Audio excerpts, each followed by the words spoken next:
Buenos días, soy Adelaida Sagarra de la Universidad de Burgos y también soy miembro del grupo de investigación reconocido de la Universidad de Salamanca, Imagine. Voy a presentarles esta ponencia que he querido llamar Variaciones sobre Concha Espina en un texto poliédrico de Federico de Onís, dentro del nodo de conocimiento, estudios literarios y pensamiento.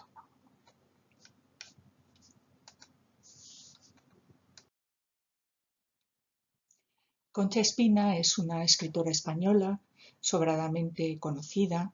En este sentido, pues no pretendo añadir grandes descubrimientos o plantear un nuevo conocimiento respecto a su figura literaria, su reconocimiento internacional como escritora, las distintas vertientes de su obra, sino dar a conocer un borrador que escribió Federico de Onís para su libro, el libro de Concha Espina, Mujeres del Quijote, en una edición concreta que es la que se realizó en Boston en 1931, editada por Wilhelmina Marie Becker y que tiene dos ediciones, tiene la edición castellana y tiene la edición en inglés.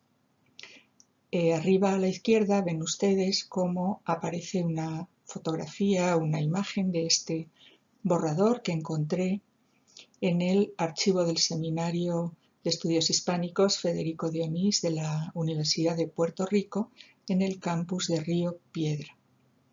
Y Onís nos dice así: no es posible que nos detengamos en el análisis de cada una de sus obras, cuyos caracteres generales hemos tratado de exponer. Ha publicado también algunos volúmenes de cuentos que tratan de temas semejantes a los de sus novelas y de otros más lejanos y hasta fantásticos. Una de sus obras, Mujeres del Quijote, 1916, no es una obra novelesca, sino una colección de ensayos inspirados en los personajes femeninos del Quijote. Inspirados, decimos, porque en ellos no pretende Concha Espina hacer el estudio ni la crítica de las creaciones cervantinas, sino volverlas a hacer vivir ante nuestros ojos, envueltas en la emoción lírica de su propia visión. Y luego, lógicamente, sigue escribiendo, ven que aparece ahí una primera palabra, Cervantes. Estamos, pues, ante algo que es diferente al resto de la producción de Concha Espina, como es un ensayo filosófico, literario, antropológico, humano, desde una perspectiva muy concreta, que es su propia experiencia como mujer. Es suficientemente conocido el hecho de que en las novelas, en la producción literaria de Concha Espina, hay un personaje femenino, que también es poliédrico, como este texto de Onís, en el que de alguna manera siempre se prefigura la propia autora a través de las circunstancias de su vida, lógicamente. En este sentido, vemos a una serie de mujeres del siglo XVI, probablemente comienzos del XVII, vistas a través de la mirada de una mujer del siglo XX que de alguna manera traslada ese eterno femenino, ese punto de vista de la capacidad pasional de las mujeres y pues realmente, aunque ella generalmente escribe en prosa, pues existe o tiene en su interior un gran lirismo en esa prosa poética que esconden sus renglones, sus párrafos en sus novelas. Lo que tenemos abajo es la letra de Federico de Onís, que al finalizar los 7 folios de este borrador añade Introducción a Mujeres del Quijote. Nos explica cómo la editora va a ser Wilhelmina, que se va a publicar en Heath, Boston, 1931. La importancia de este texto, aparte de todo, pues evidentemente es que es una edición que se lanza al mercado en 2 lenguas, castellano e inglés.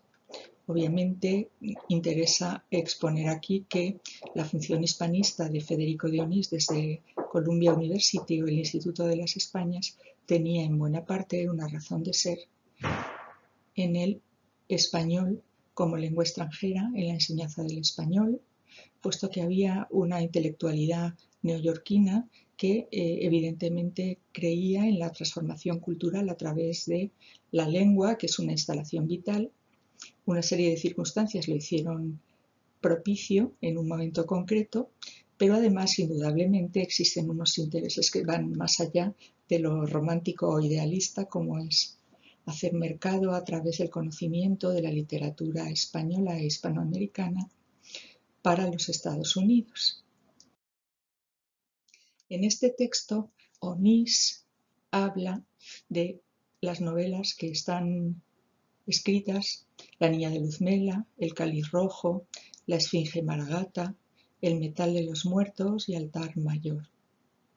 Son las novelas de las que Onís, como he dicho, habla en el prólogo de Mujeres del Quijote. Obviamente también alude a estas. Carmencita, Soledad, Mariflor son algunas de las protagonistas de estas novelas, en las que, como antes he señalado, se prefigura siempre el carácter femenino, delicado, vulnerable, fuerte, sufrido de la propia Concha Espina. Aparte de esas novelas, su producción literaria, como sobradamente se conoce, es mucho más amplia.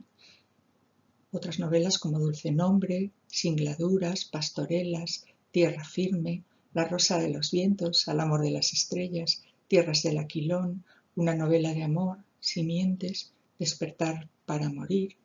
Por supuesto, no son todas, y también se conocen algunos de sus poemas tempranos o juveniles. Las mujeres que analiza Concha en su Mujeres del Quijote son Dulcinea del Toboso, Aldonza en realidad, Aldonza Lorenzo, la señora de los altos pensamientos de Don Quijote, la pastora Marcela, fémina inquieta y andariega, Lucinda, la enamorada real, Dorotea, la reina de las abejas, Zoraida, la rosa de pasión, Clara, la hija del oidor, la hermosa Quiteria de las bodas de Camacho, la duquesa de Aragón, Diana Cazadora, Ana Félix, la doncella capitana, o Teresa Panza, mujer de Sancho el fiel escudero, el ama y la sobrina, y por supuesto faltan algunas. Ella no ha elegido a todas las mujeres que aparecen en el Quijote. Es interesante comprobar que, independientemente de que Don Quijote utilizara los nombres imaginarios con los que él veía a las mujeres de las que habla en el libro, el propio Miguel de Cervantes, aparecen también sus sobrenombres. Esos sobrenombres que también implican, en cierto modo, carácter, situación, posición, función en la maravillosa novela cervantina, pero que evidentemente realzan esa presencia y esa participación femenina en este ensayo de Concha Espina, que así ha querido manifestarlo.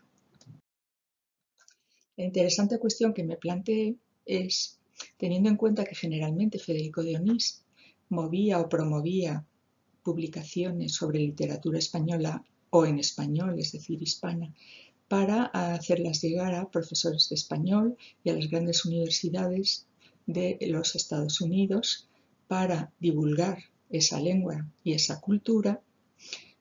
¿Hasta dónde llegó esta edición? Y mi sorpresa fue que de la edición de Boston de 1931 solo he logrado encontrar estos ejemplares en Queen's University Library de Canadá, es decir, en las grandes universidades a través de WordCat no he logrado encontrar más que esta. Sin embargo, hay ediciones de esta obra de Concha Espina en muchas universidades de los Estados Unidos, y también hay 5 libros presentes en Canadá. Evidentemente me estoy refiriendo no a la primera edición, sino a todas las ediciones posibles, en muchos casos más tardías y que no contienen el prólogo de Federico de Onís.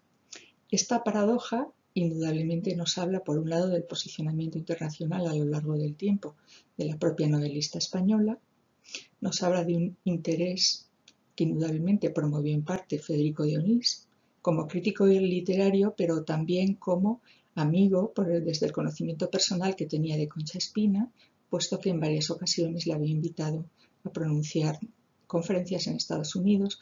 Por supuesto, Concha Espina estaba vinculada, como todo el mundo sabe, a la Hispanic Society, y todo esto habla de cómo poco a poco se fue haciendo un hueco en las librerías universitarias de los Estados Unidos.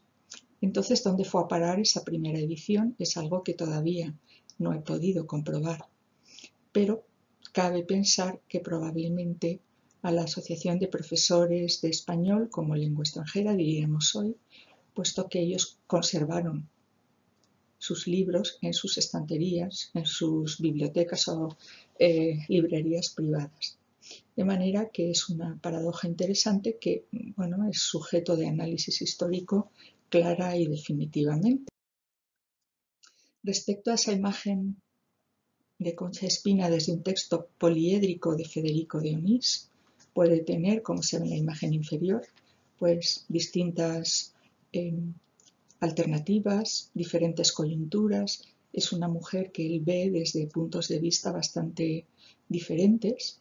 Insisto en que no solo a través de su obra, es decir, no actúa o no escribe solo como crítico literario, sino que también encaja esos conocimientos dentro de pues también el conocimiento concreto y personal de la vida de la novelista.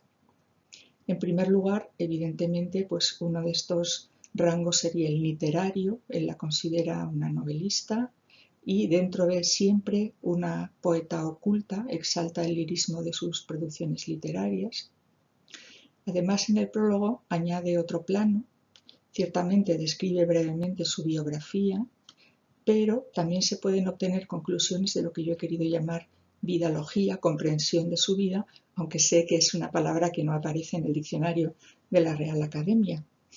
Indudablemente, esa doble forma de mirar, conocer y ponderar nos habla de una Concha Espina que quizá hasta ahora no conocíamos. Por otro lado, Onís plantea, como siempre, su visión de Castilla como España y desde ahí a los circuitos universales y da una explicación que quizá hoy nos podría sorprender porque indudablemente en ese momento Santander, el lugar de nacimiento de Concha Espina, formaba parte de Castilla la Vieja y es un análisis, digamos, de los sentimientos clásicos de lo que se consideraba entonces el ideal español, el ideal hispano. Me estoy refiriendo obviamente a actitudes y virtudes.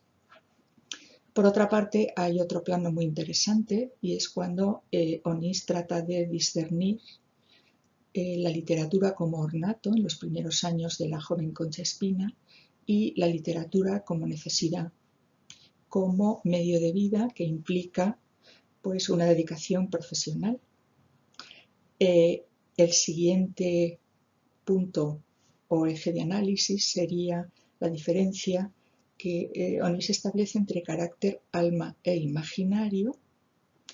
Las tres dimensiones están en su prosa, pero él va distinguiendo rasgos de carácter, huellas en el alma, es decir, la parte más espiritual de todo esto, y a la vez el imaginario con el que ella construye un contexto geográfico, espacial, que no se reduce a Santander o a Cantabria, diríamos hoy, sino a las pasiones internacionales, a los dramas y a los gozos, a los placeres y al sufrimiento de todas las mujeres, esa mujer universal. Y así pasaríamos al último rango. Concha Espina aparece en sus novelas siendo como es una mujer, como un personaje, más o menos veladamente, y ese personaje utiliza un lenguaje muy moderno, mezcla lo oculto, lo clásico y lo popular, pero es especialmente moderna su forma de transmitir y escribir, es decir, hablar a través de la escritura acerca de la pasión. Básicamente, estos serían mis percepciones sobre el tema y les agradezco la atención que me hayan prestado y, por supuesto, estoy dispuesta a responder a las cuestiones que fuera necesario aclarar. Muchas gracias y estoy a su disposición.